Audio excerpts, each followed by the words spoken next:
नमस्कार, स्वागत है आपका झारखंड समाचार में। झारखंड सीएम सोरेन पत्नी को गद्दी सौंपने की तैयारी में। ईडी के 7 नोटिसों के बाद सरकार बचाने की कवायद। आज विधायक दल की बैठक बुलाई। तो वहीं भाजपा का दावा, कल्पना सोरेन बनेंगी झारखंड की सीएम। निशिकांत दुबे बोले अब हेमंत इस्तीफा देकर पत्नी को सीएम बनाएंगे। गवर्नर ले कानूनी सलाह। और झारखंड में गहरा सकता है पेट्रोल डीजल का संकट। ट्रक ड्राइवरों की हड़ताल से फल सब्जी महंगी, बसें नहीं चलने से यात्री परेशान। तो वहीं नीतीश के नेतृत्व में इंडिया गठबंधन भाजपा को उखाड़ फेंकेगी। 2 दिनों के झारखंड दौरे पर थे पप्पू यादव। जातीय जनगणना और आरक्षण होगा चुनावी मुद्दा। और रांची समेत झारखंड के कई जिलों में बारिश की संभावना। कोहरे और ठंड हवाओं ने बढ़ाई ठंडक। तो अब तक की सभी बड़ी खबरों पे बात करने से पहले आपसे छोटी सी अनुरोध है कि कृपया वीडियो को एक प्यारा सा लाइक अवश्य कर दीजिएगा, क्योंकि आपका एक लाइक करना ही हमारे मेहनत का फल होता है।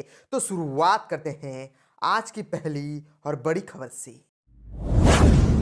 इस वक्त की बड़ी खबर झारखंड से आ रही है, जहां झारखंड सीएम सोरेन पत्नी को गद्दी सौंपने की तैयारी में। ईडी के 7 नोटिसों के बाद भी सरकार बचाने की कवायद। आज विधायक दल की बैठक बुलाई गई। दरअसल झारखंड सरकार पर एक बार फिर से संकट के बादल मंडराने लगे हैं। सीएम हेमंत सोरेन जमीन घोटाला और अवैध खनन के आरोपों में फंसते दिख रहे हैं। सोरेन ने महागठबंधन के विधायक दल की बैठक बुलाई है। चर्चा है कि इस बैठक में उनकी पत्नी कल्पना सोरेन का नाम सीएम के लिए आगे बढ़ाया जा सकता है। हेमंत सोरेन इस संबंध में कानूनी सलाह भी ले रहे हैं। हेमंत सोरेन ने महाधिवक्ता राजीव रंजन से मुलाकात की। वरिष्ठ अधिकारियों की एक बैठक भी हुई, जिसमें सीएम के सचिव विनय चौबे भी शामिल रहे। दूसरी तरफ प्रवर्तन निदेशालय के साथ समन के बाद भी सीएम पूछताछ के लिए तैयार नहीं हुए। माना जा रहा है कि ईडी बड़ी कार्रवाई के मूड में है और हेमंत सोरेन जेल जाने के करीब। बीजेपी ने बोला हमला का, पत्नी को गद्दी सौंपने के चक्कर में सीएम खड़ा करेंगे संवैधानिक संकट। वहीं झारखंड सीएम हेमंत सोरेन ने पत्नी कल्पना सोरेन के गांडे सीट से चुनाव लड़ने की अटकलों को किया खारिज। आपको बताते चले कि गांडे विधानसभा सीट के विधायक सरफराज अहमद के इस्तीफे के बाद तरह तरह के कयास लगाए जा रहे हैं।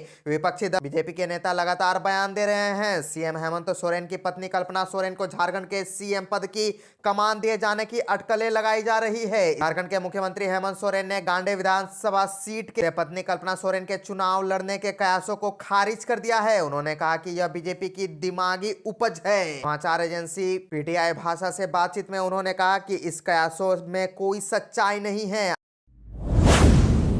झारखंड से और एक बड़ी खबर आ रही है कि झारखंड में गहरा सकता है पेट्रोल डीजल का संकट। ट्रक ड्राइवरों की हड़ताल से फल सब्जी महंगी, बसें नहीं चलने से यात्री हुए परेशान। दरअसल देश के साथ ही झारखंड में भी नए हिट एंड रन कानून के विरोध में ट्रक और बस ड्राइवर्स का प्रदर्शन जारी है। इसके चलते लंबी दूरी तक जाने वाले लोगों को परेशानी हो रही है। दरअसल पेट्रोल डीजल का संकट भी गहरा सकता है। फल सब्जियां और खाने पीने की चीजों की कीमतों पर इसका असर दिख रहा है। और आपको बता दें कि झारखंड के सभी जिलों में ड्राइवर्स ने प्रदर्शन किया और सड़क जाम किया। के आंदोलन का समर्थन झारखंड मजदूर यूनियन ने भी किया है। राजधानी रांची में लंबी दूरी की बस पर इसका असर दिखा। शहर में चलने वाले ऑटो आम दिनों की तरह चल रहे हैं। इस विरोध प्रदर्शन के बाद भी कई जगहों से बसें का संचालन हो रहा है। मानगो स्थित ट्रांसपोर्टर्स नगर में चालकों 1000 ट्रक टेलर छोड़कर अपने अपने घर चले गए। धनबाद क्षेत्र के सभी क्षेत्रों में लगभग ना के बराबर बस, ट्रक और ऑटो चल रही है। विरोध प्रदर्शन की वजह से लोगों को भारी परेशानी का सामना करना पड़ रहा है। और आपको बताते चले कि नए नियम कहता है कि अगर सड़क दुर्घटना के बाद गाड़ी चालक पुलिस को टक्कर की सूचना दिए बिना मौके से फरार होता है तो उसे 10 साल की जेल और जुर्माना देना पड़ेगा। कई राज्यों में ट्रक ड्राइवर इसका विरोध कर रहे हैं। मध्य प्रदेश, छत्तीसगढ़, महाराष्ट्र, दिल्ली, हरियाणा, उत्तर प्रदेश, बिहार, झारखंड समेत कई राज्यों में ट्रक ड्राइवरों ने हड़ताल और चक्का जाम कर दिया है। न सिर्फ ट्रक ड्राइवर बल्कि बस, टैक्सी और ऑटो चालक भी इसका विरोध कर रहे हैं। नए नियम निजी वाहन चालकों पर भी समान रूप से लागू होंगे। उनका कहना है कि नए कानून के प्रावधान कुछ ज्यादा ही सख्त हैं, इन्हें नरम किया जाए।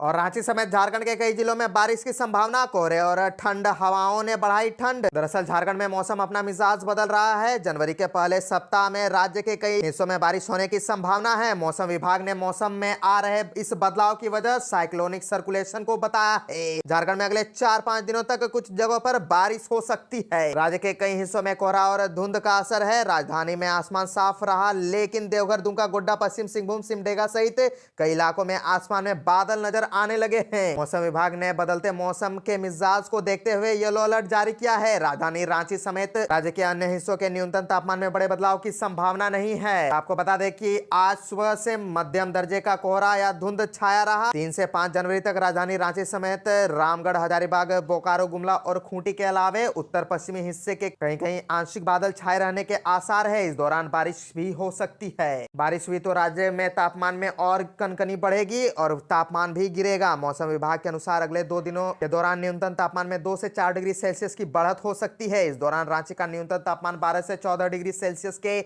आसपास रहने की उम्मीद है। रांची समेत पूरे झारखंड के मौसम में लगातार बदलाव देखा जा रहा है। नवंबर दिसंबर में जहां शीतलहर 3-4 दिन ही चल पाई, वहीं अब जनवरी में भी ठंड का असर कम रहने के संकेत मिल रहे हैं। इसके पीछे का कारण पश्चिमी विक्षोभ है। जो संकेत मिल रहे हैं उनके अनुसार जनवरी महीने में झारखंड में 2 से 3 बार पश्चिमी विक्षोभ आने के आसार है। इस वजह से नए साल का पहला महीना कड़कड़ाटी ठंड के असर से बाहर रह सकता है। अगले 2 से 3 दिनों का जो मौसम पूर्वानुमान है उसके अनुसार झारखंड में बादल और बारिश की पूरी संभावना बन रही है।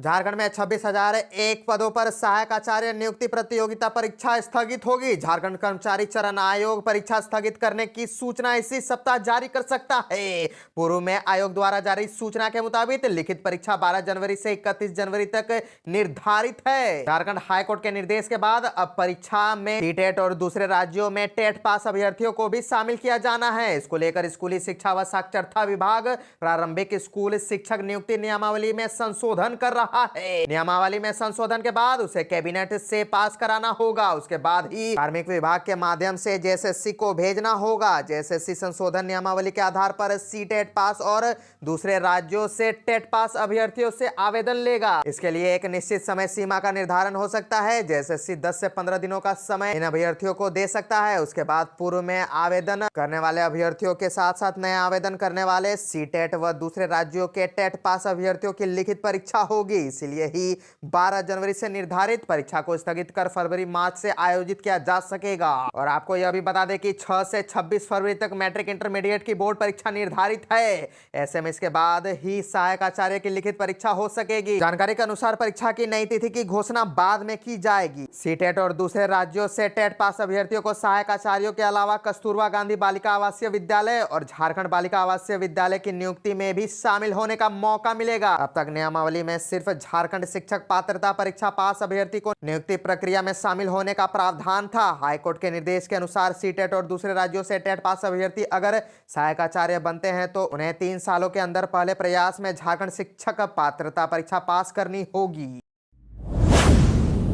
नीतीश के नेतृत्व में इंडिया गठबंधन भाजपा को उखाड़ फेंकेगी। 2 दिनों के झारखंड दौरे पर थे पप्पू यादव। जातीय जनगणना और आरक्षण होगा चुनावी मुद्दा। दरअसल जन अधिकार पार्टी के सुप्रीमो राकेश रंजन उर्फ पप्पू यादव धनबाद पहुंचे हैं। नीतीश कुमार को महागठबंधन की जिम्मेदारी दिए जाने के संबंध में पूछे गए सवाल पर उन्होंने कहा कि बाबा साहेब के विचारों को रौंदने वाली युवाओं, महिलाओं और मजदूरों के दुश्मन वाली भाजपा सरकार को इंडिया गठबंधन आगामी लोक चुनाव में उखाड़ फेंकेगी। नीतीश कुमार को इंडिया गठबंधन का संयोजक बनाकर पहली कील ठोक दी गई है। देश में जातीय जनगणना और आरक्षण इंडिया गठबंधन का मुद्दा रहेगा। इंडिया गठबंधन नीतीश कुमार के नेतृत्व में सफलता प्राप्त करेगी। नीतीश ने महागठबंधन को सूत्रों में बांधा है। नीतीश के संयोजक बनने को लेकर स्थिति अब तक साफ नहीं है, लेकिन पप्पू यादव बोले नीतीश को संयोजक बनाकर पहली कील ठोक दी गई है। अपना झारखंड दौरा खत्म कर बिहार वापस लौटने के दौरान वह पत्रकारों से बात कर रहे थे। जन अधिकार लोकतांत्रिक पार्टी के सुप्रीमो पप्पू यादव कोयला कारोबारी अनुज सिंह से मिले। पप्पू यादव बोकारो में एक कार्यक्रम में शामिल होने के बाद लौट रहे थे, लेकिन डेढ़ी डुमन निवासी अनुज सिंह के घर पहुंचकर उन्होंने औपचारिक मुलाकात की।